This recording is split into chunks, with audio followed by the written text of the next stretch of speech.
Alright guys, today we are gonna be reacting to the power secrets of the Germans during World War II science and technology. Thank you so much for the support, guys. I know some of you guys say that, this is, you know, NAZI propaganda. These are just great videos, folks, about, people inventing stuff. We're not here for the politics. We're here just to see what things were good and what things were bad. That's fine. But we're gonna keep reacting to a lot of Germans video, whether it's good or bad. So just to give you a heads up, we're gonna simply jump in. Let's see what's going on. Of World War II, as the storm clouds of conflict gathered over Europe, one military force rose to prominence with unprecedented speed and power. The Third Reich's military juggernaut, led by Adolf Hitler and propelled by their advanced technology and modern weapons of warfare, the Wehrmacht seemed unstoppable, carving a path of devastation and conquest across the continent. But what was the secret behind their terrifying strength? And how did they manage to change the face of warfare forever? From the menacing panzer tanks that dominated the battlefield to the devastating V-2 rockets that rained destruction from the skies, the Third Reich's technological prowess played a crucial role in shaping the course of the conflict. These cutting-edge weapons and tactics enabled the Nazi war machine to strike fear into the hearts of their enemies, leaving a trail of destruction in their wake. As the British Prime Minister Winston Churchill once declared, "Give us the tools, and we will finish the job." Join us as we delve into the inner workings of the Nazi war machine, uncovering the secrets behind their formidable power and the technological innovations that propelled them to the forefront of global conflict. Welcome to the Diary of Julius Caesar. Revolutionizing warfare, the technological edge of the German army in World War II. During World War II, the German military demonstrated an exceptional capacity for innovation and technological development. As they sought to gain an advantage over their adversaries, the German military designed and implemented some of the most advanced weaponry and technology of the time. This period of rapid innovation laid the foundation for many of the modern technologies we see in warfare today. The Messerschmitt Me 262, often referred to as the Swallow, was a marvel of aeronautical engineering for its time. That's how it looks in color. Oh, that's very cool, right? Wow. Is that a real one? As the world's first operational jet-powered fighter aircraft, it was developed under the watchful eye of Dr. Willy Messerschmitt, a renowned German aircraft designer. The Me 262 made its first successful test flight on July 18, 1942, piloted by Fritz Wendel. The aircraft's innovative design, combined with its revolutionary jet engines, allowed it to reach speeds of over 540 miles per hour, making it significantly faster than any Allied aircraft of the era. Despite its potential to change the course of the war, the Me 262 faced numerous challenges, including political interference and delays in production. It wasn't until August 1944 that the first Me 262 was delivered to the Luftwaffe. By then, Allied bombing campaigns had already taken a toll on German infrastructure and production capabilities. Nevertheless, the Me 262 showcased the German military's aptitude for technological advancement, and it became a symbol of their relentless pursuit of innovation. Another groundbreaking technology developed by the Germans during the war was the V-2 rocket, officially named the Aggregate 4. This long-range liquid-fueled missile was the world's first operational ballistic missile, capable of reaching targets more than 200 miles away. Damn. Designed by Werner von Braun and his team at the Peenemünde Army Research Center, the V-2 rocket was a direct response to Hitler's desire for a vengeance weapon to retaliate against Allied bombing campaigns. The V-2 rocket made its first successful test flight on October 3, 1942. It was capable of carrying a 1-ton warhead and traveling at supersonic speeds, making it nearly impossible to intercept. The first operational use of the V-2 rocket occurred on September 7, 1944, when a rocket was launched at Paris from a mobile platform. Over the course of the war, more than 3,000 V-2 rockets were launched against Allied targets, causing significant damage and loss of life. Despite their devastating impact, the V-2 rocket program was plagued by problems, including high production costs, Yeah. low accuracy, and the use of forced labor in its construction. Nevertheless, the V-2 represented a significant leap forward in missile technology and paved the way for future developments in rocketry and space exploration. While the Me-262 and the V-2 rocket are perhaps the most well-known examples of German technological advancements during the war, they were by no means the only ones. German engineers also developed cutting-edge radar technology, such as the Würzburg radar and the Mammut radar, which played a crucial role in detecting and tracking enemy aircraft. Additionally, they made significant strides in the field of infrared technology, producing the Zielgerät 1229 Vampire night vision scope for the Sturmgewehr 44 assault rifle, which You know what's allowed crazy? I was looking at this. It looks way too heavy. Don't you guys think? German infantry to Kinda heavy, engage right? targets more Too much stuff to effectively carry. in low-light conditions.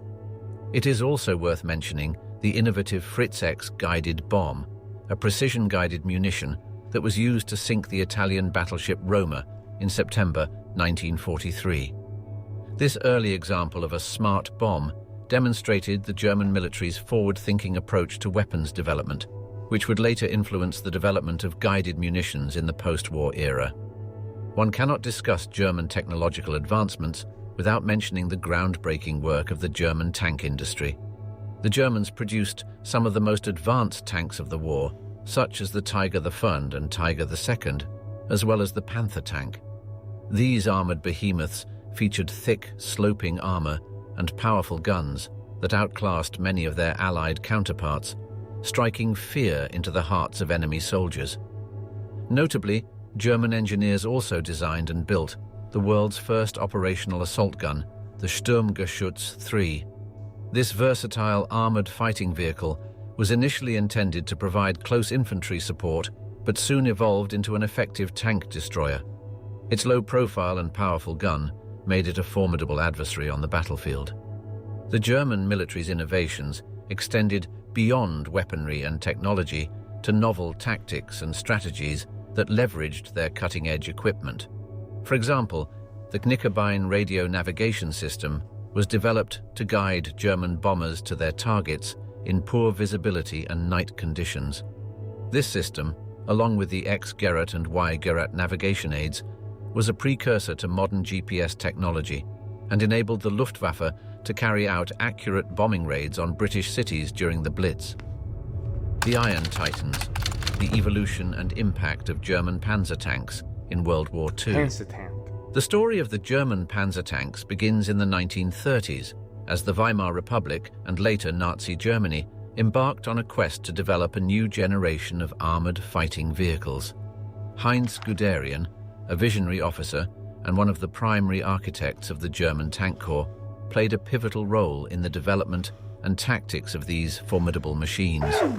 Guderian recognized the importance of speed, mobility, and communication in modern warfare, and he advocated for the integration of tanks into a combined arms approach, which later became the foundation of the Blitzkrieg strategy. During the early years of the war, German panzers like the Panzer II, III, and I-4 spearheaded the invasions of Poland, France, and the Soviet Union. These early models, though not as powerful as their later counterparts, were effective due to their speed, coordination, and tactical employment. The Panzer IV, in particular, would become the workhorse of the German Wow, look at armored that forces monster, bro. and would see numerous upgrades. It's like strong, right? Very huge presence. Throughout the war. However, as the conflict progressed, the German military faced increasingly formidable opposition from Allied and Soviet tank designs. The encounter with the Soviet T-34 tank during Operation Barbarossa in 1941 served as a wake-up call for the German High Command. The T-34's sloping armor, mobility, and powerful gun presented a significant challenge to the existing Panzer models, necessitating the development of new, more advanced tanks. In response to this threat, the German military embarked on the development of two iconic tanks, the Tiger and the Panther. The Tiger I, or Panzerkampfwagen 6, Tiger AUSF, WWII was a heavy tank designed to dominate the battlefield with its thick armor and powerful 88mm gun. First seeing action in 1942 on the Eastern Front, the Tiger I struck fear into the hearts of its adversaries. Michael Whitman, a skilled and daring tank commander, became a legend in the annals of tank warfare as he led his Tiger I crew to numerous victories, cementing the reputation of the Tiger as a nearly unstoppable force. Despite its impressive firepower and armor, the Tiger I was plagued by several issues, including its weight, which limited its mobility and strained the German logistical system. To address these limitations, the Tiger II, or King Tiger, was developed. Boasting even thicker armor and a more powerful 88mm gun, the Tiger II was one of the most heavily armored tanks of the war. Although it entered service late in the conflict and was produced in limited numbers, the Tiger II had a significant psychological impact on the battlefield. Yeah, because of their presence, right? They're very big, and when you see imagine just seeing tanks that are bigger than yours. The American tanks were not that big. If you see American tanks, they were very small compared to the German tanks. Parallel to the development of the Tiger tanks, the German military also introduced the Panther tank, or Panzerkampfwagen 5th Panther. Designed as a direct response to the Soviet T-34, the Panther combined the best aspects of German and Soviet tank design. With its sloping armor, excellent mobility, and powerful 75mm gun, the Panther was considered by many to be the best all-around tank of the war. First deployed during the Battle of Kursk in 1943, the Panther would go on to serve on all major fronts and in various roles, from offensive spearheads to defensive bulwarks.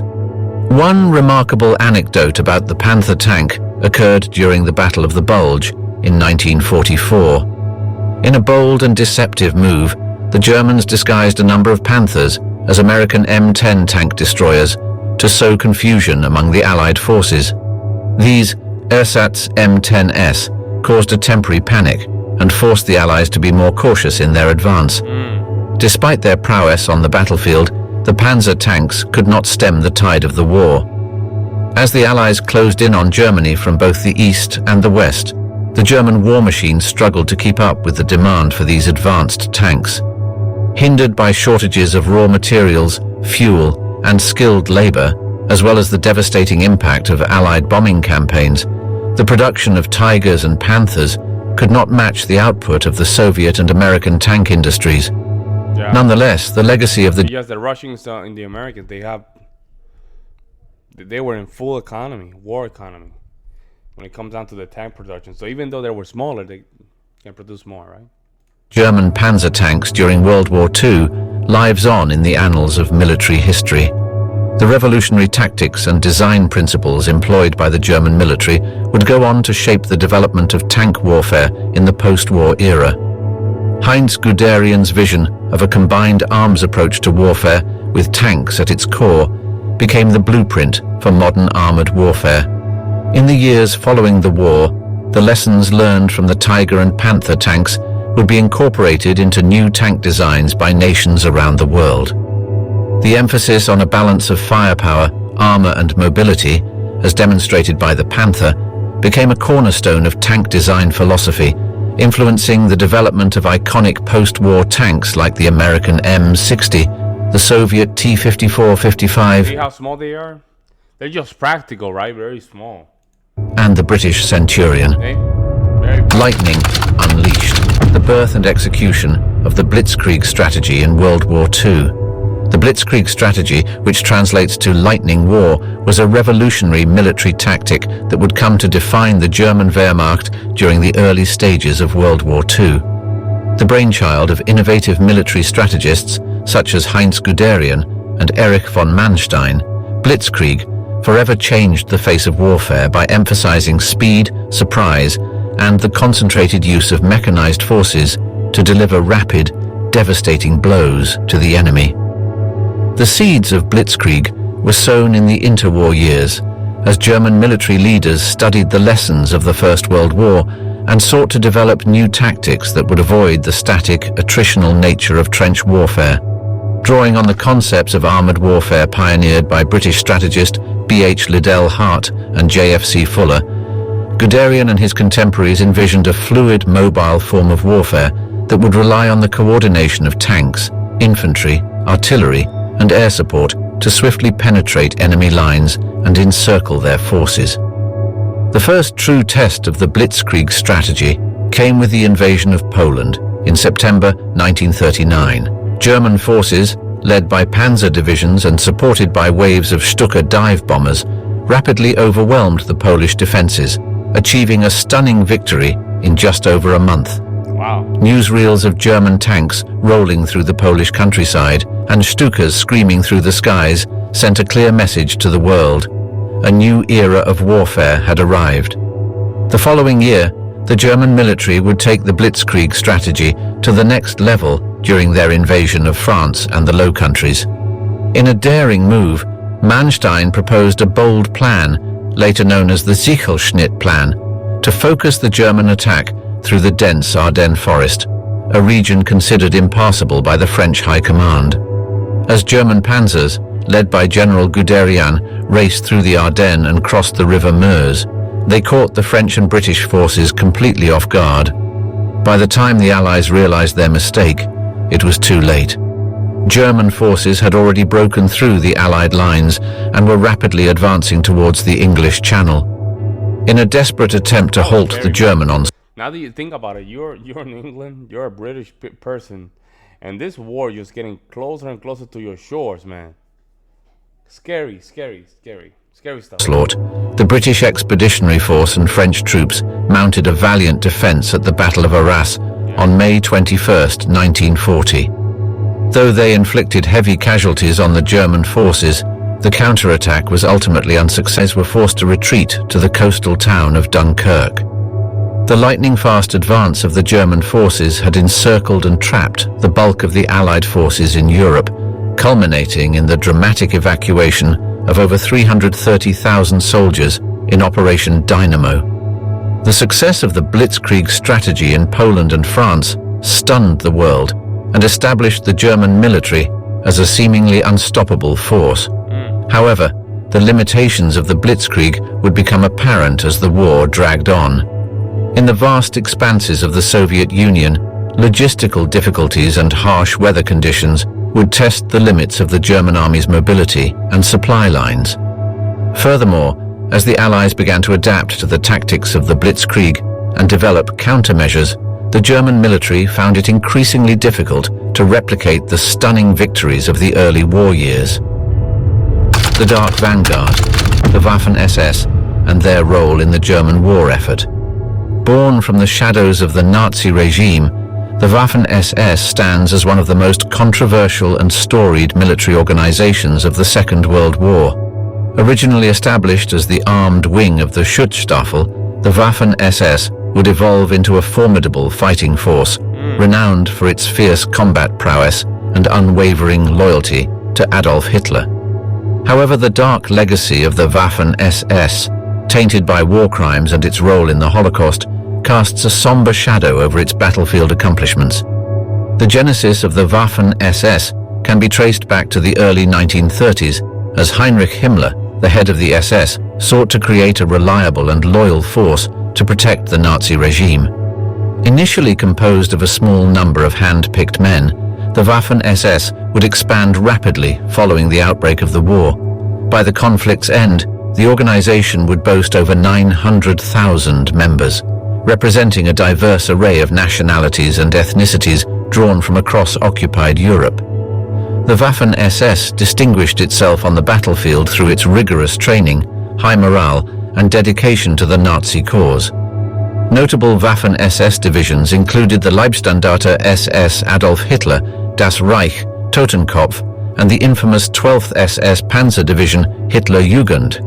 These elite units fought in some of the most brutal and desperate battles of the war, from the frozen steppes of the Eastern Front to the bocage of Normandy. One striking example of the Waffen-SS's battlefield prowess was the ferocious defense of the town of Kharkov in early 1943.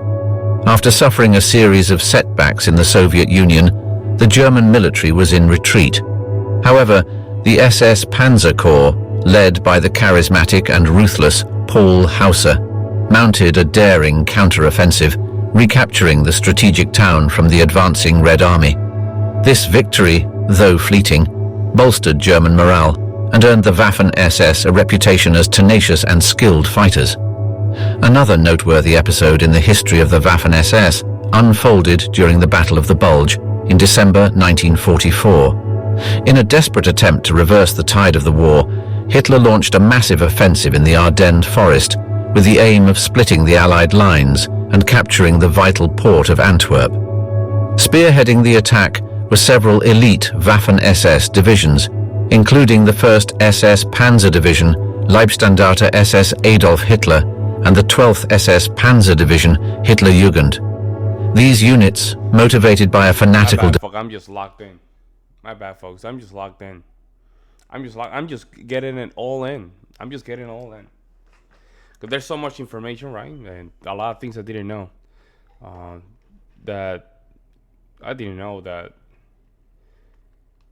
How bad the morale of Germany was after retreating from Russia. I didn't know that. Devotion to their Führer, fought with exceptional tenacity and skill, inflicting heavy casualties on the surprised American forces.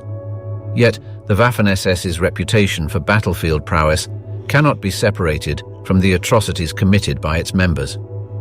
In June 1944, the 12th SS Panzer Division, Hitlerjugend, under the command of Kurt Meyer, perpetrated one of the most notorious war crimes of the Western Front, the massacre of Canadian prisoners of war at the Abbey of Ardennes in Normandy.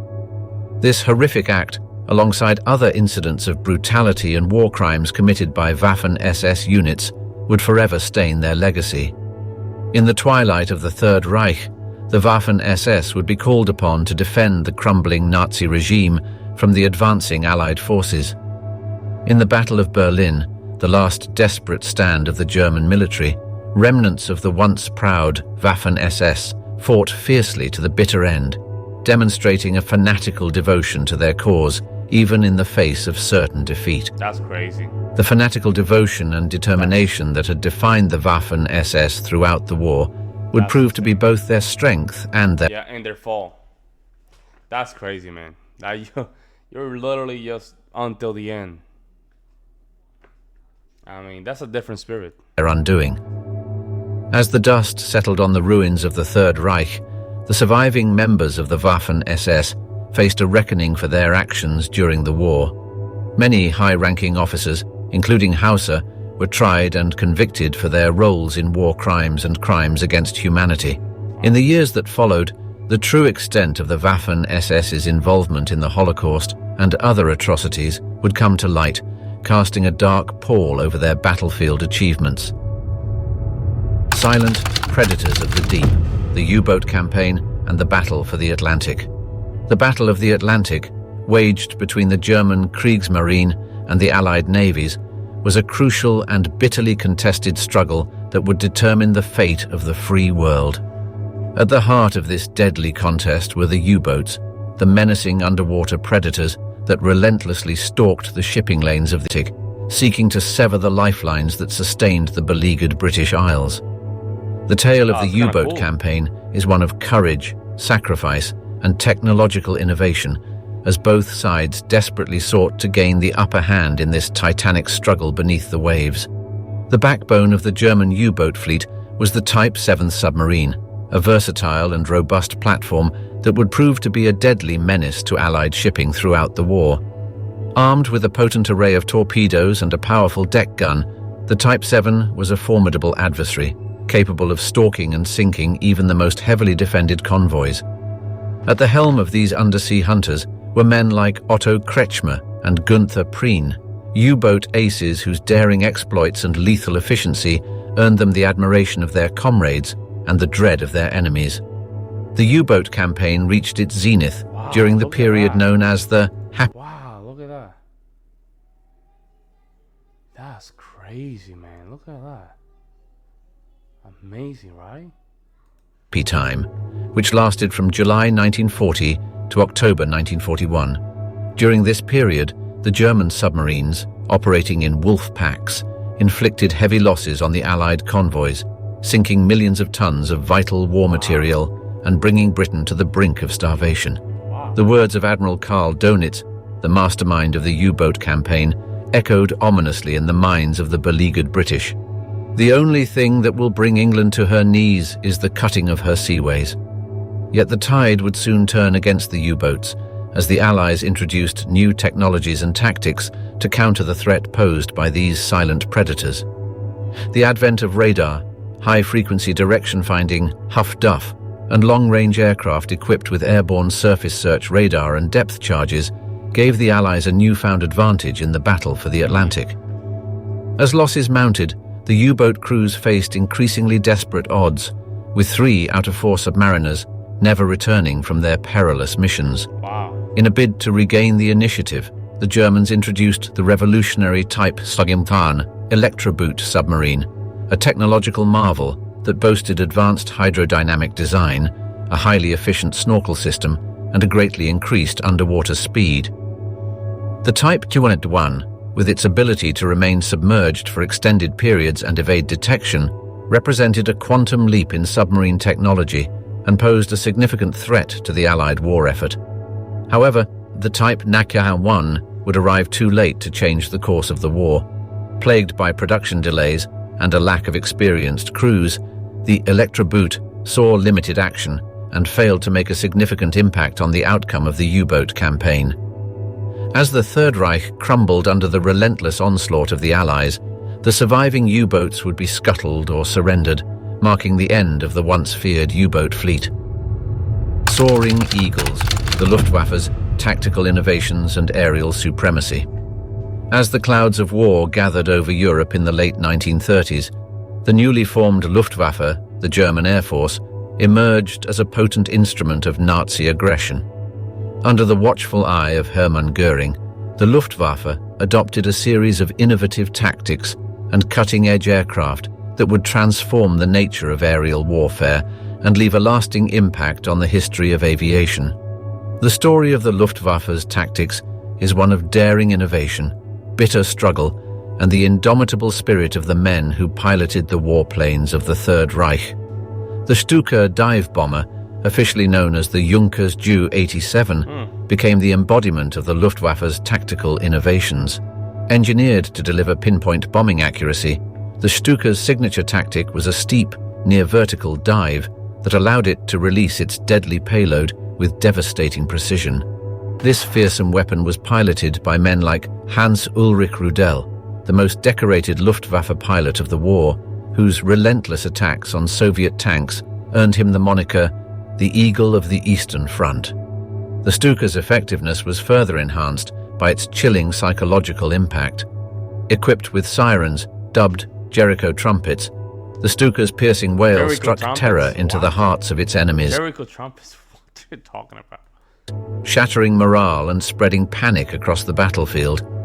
This psychological warfare, combined with the Stuka's bombing prowess, made it a vital component of the German blitzkrieg strategy, as witnessed during the invasions of Poland, France, and the Soviet Union. Complementing the Stuka's ground attack capabilities was the Luftwaffe's impressive fleet of fighter aircraft, notably the Messerschmitt Bf 109 and Focke-Wulf FW-190. These agile and heavily armed fighters provided air superiority for the German ground forces, doggedly engaging enemy fighters and intercepting enemy bombers.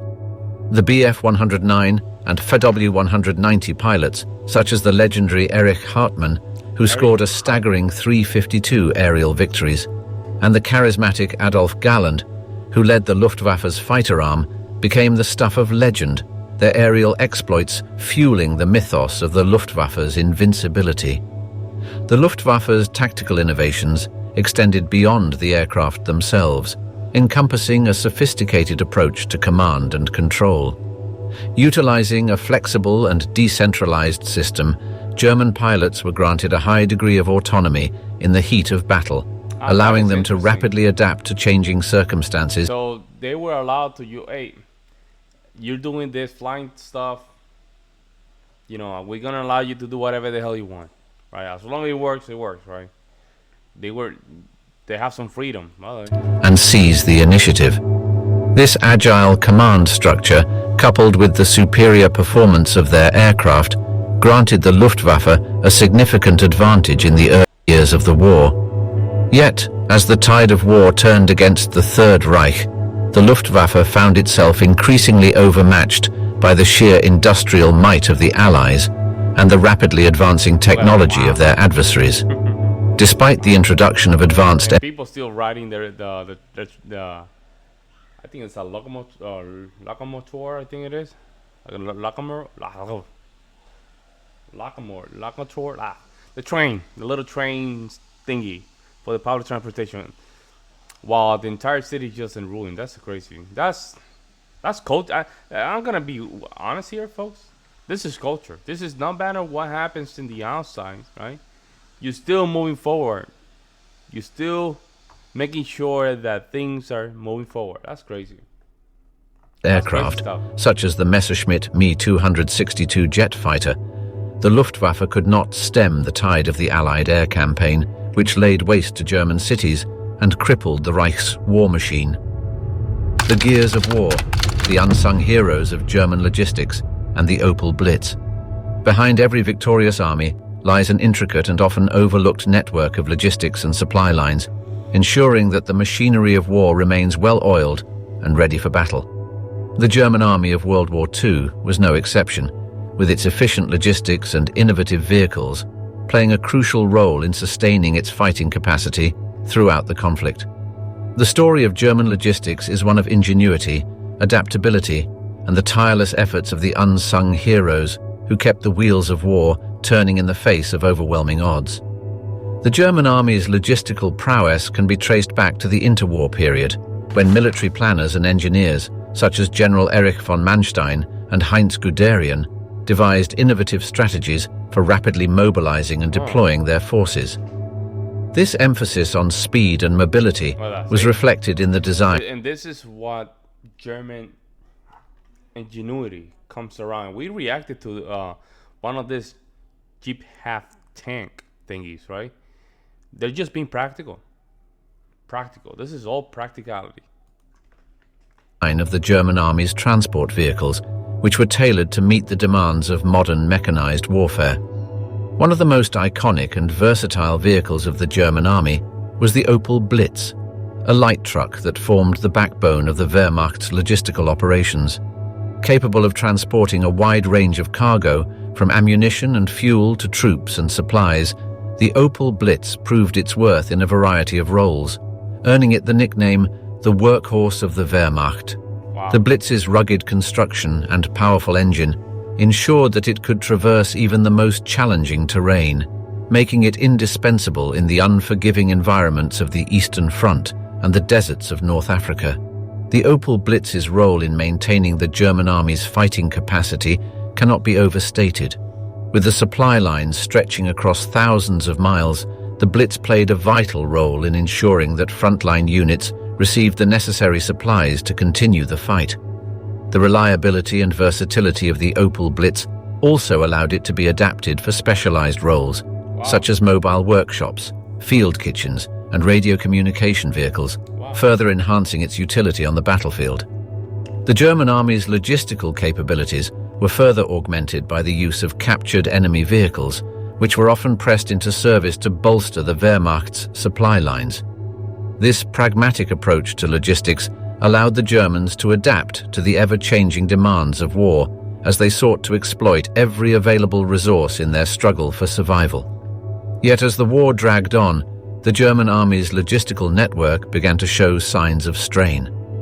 The relentless attrition of the Eastern Front, combined with the Allied bombing campaign, took a heavy toll on the Wehrmacht's supply lines, hampering its ability to sustain its fighting capacity. The shortage of fuel and spare parts in particular proved to be a crippling blow to the German war machine as it struggled to keep its tanks and aircraft operational in the face of overwhelming odds. In the end, the ingenuity and resourcefulness of the German logistical apparatus could not overcome the sheer scale of the challenges it faced. The inexorable advance of the Soviet Red Army and the relentless pounding of the Allied air forces brought the once mighty Wehrmacht to its knees. Its supply lines stretched to breaking point, and its fighting capacity depleted. The enigmatic war, cryptic battles, and the secrets of the Enigma machine. In the shadowy world of espionage and intelligence, the ability to communicate securely can mean the difference between victory and defeat. Yeah, defeat. During World 100%. 100%. When it comes down to communication, right, and codes, that makes so much difference. I think we use during World War II, we use, especially for Japan, we used Native American language to make sure, they couldn't decipher our strategy through the communication. So that was big. If Germany used some of these native languages, I don't know if that make any difference, but I think that probably could make a huge difference. I don't know if the video talk about this, but I was thinking about that. You have like native Germans, right? And I think they probably could have used some of those native languages kind of to just do something. You know what I'm saying? Well, but I don't know. But then at the same time, you probably have people living in the United States, Canada, Australia, and Britain that probably were part of those native lands, and they will probably decipher those languages rather quickly, right? I don't know. Let me know what you guys think. World War II, the German military relied on a remarkable piece of technology to encode their messages and keep their plans hidden from prying eyes. The Enigma machine. This ingenious device, with its complex system of rotors and plug boards, would become the focal point of a clandestine battle between the Axis and the Allies. That's crazy. A war of wits and cunning that would shape the course of history. The Enigma machine, first developed in the 1920s, was a marvel of engineering and cryptography. At the heart of the device lay a series of interchangeable rotors that scrambled the letters of a message, rendering it unreadable to anyone without the necessary decryption keys. The machine's encryption capabilities were further enhanced by the addition of a plug board, which allowed the operator to manually swap pairs of letters and increase the number of possible permutations. I would love to see how it works. The result was a dizzying array of potential combinations, numbering in the millions, that could be used to encode messages. The German military recognized the potential of the Enigma machine and quickly adopted it as the standard encryption device for their communications. The High Command placed great faith in the security of the Enigma, believing that the sheer complexity of the machine's encryption scheme rendered it virtually unbreakable. This confidence in the Enigma's capabilities would have far-reaching implications for the conduct of the war, as the Germans transmitted vital information, including troop movements and battle plans, over the airwaves, secure in the knowledge that their messages were beyond the reach of their enemies. Yet, unbeknownst to their vaunted Enigma machine had already attracted the attention of Allied codebreakers. In the years leading up to the war, a team of Polish cryptanalysts, led by the brilliant mathematician Marian Rejewski, had made significant strides in cracking the Enigma's code. The Poles shared their discoveries with the British, who in turn assembled a team of their finest minds, including the now legendary Alan Turing, at the top-secret government code and cipher school at Bletchley Park. He looked clean, huh? The efforts of Turing and his fellow codebreakers at Bletchley Park he does look clean, right? would prove pivotal in the Allies' struggle against the German war machine. Using a combination of ingenuity, mathematical prowess, and the development of revolutionary computing devices, such as Turing's bomber, the Bletchley Park team succeeded in breaking the Enigma's code, allowing them to intercept and decipher German communications. This breakthrough, known as Ultra, provided the Allies with a wealth of intelligence that would prove invaluable in planning their operations and countering the German threat. The cracking of the Enigma code had profound consequences for the course of the war. The intelligence gleaned from decrypted German messages allowed the Allies to anticipate and disrupt enemy plans, saving countless lives and turning the tide of battle in their favor. Some historians even argue that the work of the Bletchley Park codebreakers shortened the war by several years, saving millions of lives in the process. Masters of the battlefield. Really? Only because of that? Wow, that's kind of... Wow, that's a lot. That's a lot to say. That's a huge statement. Leaders and the iron discipline of the German army. The German army of World War II was renowned not only for its technological prowess and innovative tactics, but also for the exceptional leadership and training that underpinned its success. Men like Erwin Rommel and Heinz Guderian would become synonymous with the Wehrmacht's victories, their names etched into the annals of history as master tacticians and military visionaries. It was these leaders and the rigorous training of the German soldiers that forged the Wehrmacht into a formidable fighting force, one that would test the mettle of the Allied nations and leave an indelible mark on the history of warfare. Erwin Rommel, the famed Desert Fox, was a man whose military genius and charisma would make him one of the most celebrated commanders of World War II. A veteran of the First World War, Rommel quickly rose through the ranks of the German army, his tactical acumen and ability to inspire his men earning him widespread admiration and respect. As the commander of the Afrika Korps, Rommel would achieve his greatest triumphs, his daring and innovative strategies outmaneuvering the British forces in the deserts of North Africa and earning him a reputation as one of the most brilliant tacticians of his time. Heinz Guderian, another towering figure of the German army, was a pioneer of modern mechanized warfare and the chief architect of the Blitzkrieg strategy that would revolutionize the conduct of war.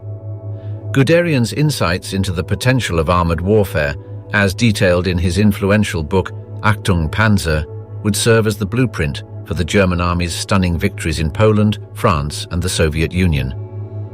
His grasp of the principles of mobility and combined arms warfare would earn him the moniker the father of the Panzerwaffe, a fitting tribute to the man who helped shape the course of history with his visionary ideas. The successes of the German army owed as much to the iron discipline and rigorous training of its soldiers as it did to the brilliance of its leaders. The Wehrmacht was built on a foundation of strict discipline and a relentless focus on military excellence, with its soldiers. That says a lot. That says a lot. And it's crazy because it really starts from very simple stuff like physical fitness, make sure that the clothes are tight, make sure that everything organized. Even in the United States, we use some of those tactics. That's why we show our soldiers to make their bed, make sure they're clean, all these stuff. But it makes sense. It creates waking up at 4 in the morning. I'm not an expert on this, but it's a great way of just creating very disciplined individuals. Subjected to a demanding regimen of physical and mental conditioning that honed them into a formidable fighting force. The German soldiers, or Lanzer, as they were colloquially known, were renowned for their tenacity, resilience, and unwavering loyalty to their comrades, qualities that would serve them well in the crucible of combat. The training of the German soldiers was further complemented by the extensive use of war games and tactical exercises, which served to sharpen their skills and instill in them an intimate understanding of the principles of modern warfare. The German army placed great emphasis on the value of experience and learning, with officers and enlisted men alike encouraged to study the lessons of history and apply them to their craft. This culture of continuous improvement and adaptation would prove invaluable in the rapidly evolving landscape of World War II, as the German army sought to maintain its edge in the face of ever more formidable adversaries. The story of the German army's leadership and training is one of the key factors behind its successes during World War II. Men like Rommel and Guderian, with their bold strategies and deep understanding of the art of war, would leave an indelible mark on the history of warfare, their names forever associated with the triumphs and tragedies of the Wehrmacht. And it was the iron discipline and rigorous training of the German soldier foundation upon which these leaders could build their victories, a testament to the power of human determination and the unyielding spirit of the warrior. The fallen Titan, limitations, defeat, and the lessons of the German army. In the annals of military history, the German army of World War II stands as a... Man, that's crazy. Look at that. Wow. Wow. That's crazy. That's crazy, man. Potent symbol of both the heights of martial prowess and the depths of human folly. For all its strengths, the Wehrmacht was ultimately undone by a combination of strategic missteps, overextension, and the indomitable spirit of the Allied nations. By examining the limitations and the reasons for the German army's eventual defeat, we can glean valuable insights into the nature of warfare and the lessons to be learned from their strategies. One of the most significant factors contributing to the German army's downfall was the strategic miscalculation of invading the Soviet Union. Yeah, they always Operation say that. Well, that's one of the main ones.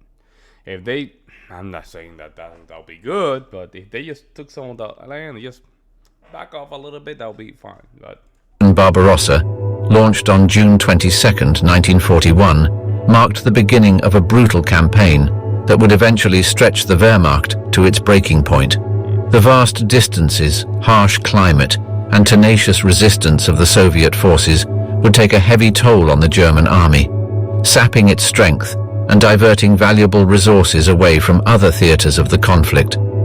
The relentless march of the German war machine was further hampered by the logistical challenges posed by its rapid expansion.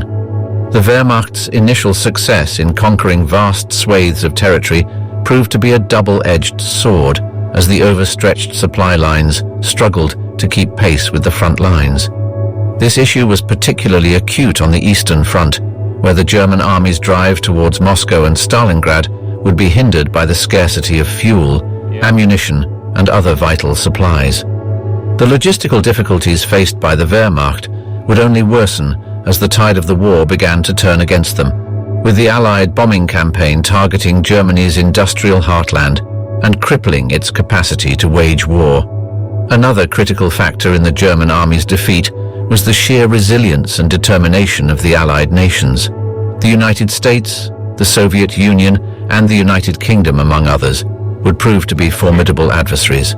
Their combined industrial, economic, and military might ultimately overwhelming the German war machine.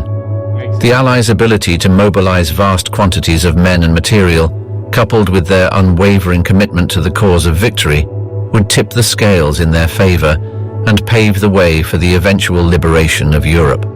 The story of the German army's limitations and eventual defeat serves as a stark reminder of the perils of hubris and the importance of adaptability in the conduct of warfare. The lessons to be learned from the Wehrmacht's strategies are manifold, offering valuable insights into the factors that can determine the outcome of a conflict. Among these lessons is the need for a realistic assessment of one's capabilities and the dangers of overextending one's forces, as well as the importance of forging strong alliances and maintaining a robust and adaptable logistical infrastructure. Another key lesson to be drawn from the German army's experience is the crucial role of morale and determination in the face of adversity. The Wehrmacht's soldiers, despite their initial successes and the prowess of their leaders, ultimately succumbed to the relentless pressure exerted by the Allied forces. The dogged determination of the Soviet, American, British, and other Allied soldiers, as well as their unyielding... Too many at the same time. Too many, man. Too many. You have multiple superpowers at the same time. You have the Britain, you have the Soviet Union, you have United States. There's too many. In commitment to the cause of freedom stands as a testament to the power of the human spirit and the indomitable will to resist tyranny. In conclusion, the story of the German army during World War II is one of both triumph and tragedy. As we've explored, their advancements in technology, tactics, and leadership were formidable, but ultimately, it was their strategic errors and the unyielding determination of the Allied forces that led to their defeat. This complex tale serves as a reminder of the power of human ingenuity, the perils of hubris, and the lessons that can be learned from history. As we reflect on the German army's journey through World War II, let us remember the words of Winston Churchill, who once said, "Those who fail to learn from history are condemned to repeat it." May we continue to learn from the past and strive to build a more peaceful and just future for all. Thank you for joining us on this fascinating exploration of the German army's strengths, limitations, and the lessons they have left behind. Very good video. Very interesting. There was so many things that they needed to push themselves. However, at the end of the day, I think the greed took took over, right? And some of these great innovation, if you give them time, they'll probably be more developed, you know, and probably work in their favor. But let me know what you guys see in the comment section below, and I'll see you in the next one.